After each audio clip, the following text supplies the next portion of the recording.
Hi, I'm Mike Freedman, and Rich Resilience has asked me to try and answer one or two of your very perceptive questions. Here's another one. What things can be done to make our townships places that can help us be stronger and more self-sufficient? To answer that would take quite a few hours rather than a few minutes, but I'll just touch on a few things. And the only reason I'm going to attempt this is because for the last 20 years, I've helped towns, townships, and cities and precincts to become more self-sufficient. It's called placemaking.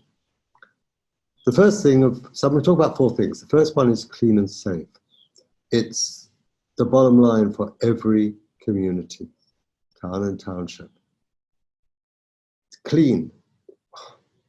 It starts off with plastic bags. A bit of litter creates more litter creates more litter. It really helps now and again to have litter awareness, to have clean-up days. Try and motivate some refuse bins, where you're going to throw the rubbish.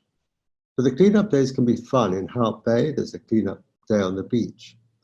And for every couple of packs filled with rubbish, a pizza place will give you half price off the next pizza. It's a good deal, it's an incentive. So can something be done and worked out with a neighboring business that would incentivize you? Good advertising for them and for you. And it starts to be a habit. But it's not only once a month in the end. It's if you see some litter on the street, and there's a waste paper bin. Don't pick it all up, break one or two pieces up. Encourage others to do the same. Once a place is cleaner, it becomes safer. People like to use that space. Safety is a big thing, and there's only a certain amount individuals can do. But if there is a neighborhood watch, that's a great start. And if you see things that are happening, whether it's at school, whether it's at work, whether it's on the street, that are just wrong, try and find the right people to talk to. Because everyone flourishes except the criminals, flourish better in a place that it is virtually crime-free.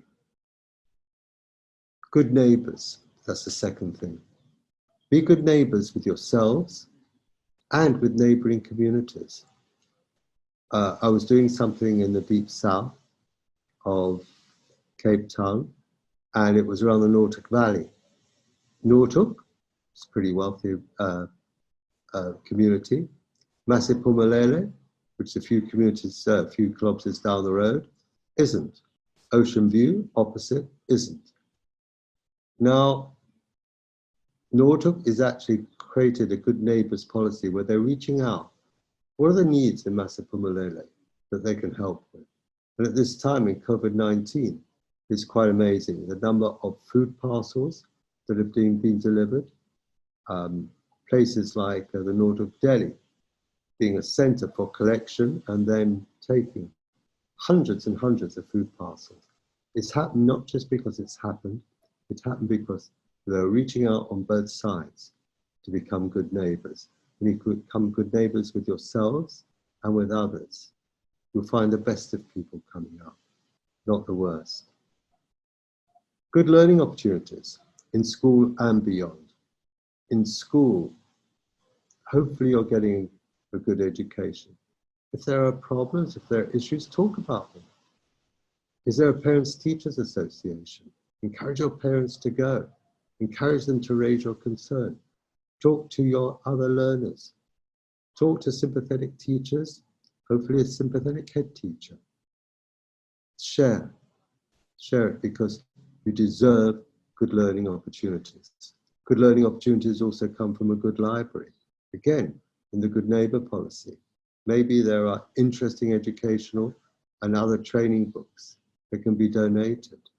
You just don't want any old junk, but you do need stuff to read with to help people. So libraries are great, and what would be amazing is to have high-speed internet into the township. Now, this is something that local councils would have to motivate. And I really believe that you put high-speed internet into a township, learning and business will flourish. And this gives me to the fourth. It's developing and helping small and micro enterprises. It's every township I've ever been to has a flourishing trade of small and micro enterprises, often operating on a very informal basis, often operating just with cash. Cash is dangerous. It can be easily stolen, it can be lost, and it's not ideal. It doesn't put you on the financial inclusion grid. It doesn't help you if you want formal loans as a small business. So there are things like, in fact, Icoca right now. Icoca is a cash terminal. No, it's not a cash terminal, sorry, it's a terminal for cards, or credit and debit cards. It's quite inexpensive, it does the job, and moreover, it starts recording your transactions. So if you know of a small business and they are on cash, and if they look to Icoca, after the transactions are being recorded, Icoca can see patterns. There'll be times when cash is coming in, times when cash is going out. You need, for instance, new stock. If you're in the cash economy, it's really hard to do that. Once you've started being recorded, Icoca can also arrange perhaps small temporary loans to tide you over those times. Those are business loans, by the way. Also, there are lots and lots of learning opportunities for small business, free opportunities. I know the one bank, FNB, offers Fundaba, which is available only to FNB if you've got an FNB account, but it's 12 modules, business models that go right from the start onwards. See if your bank's got that. Who else can offer that? Because there are lots and lots of opportunities.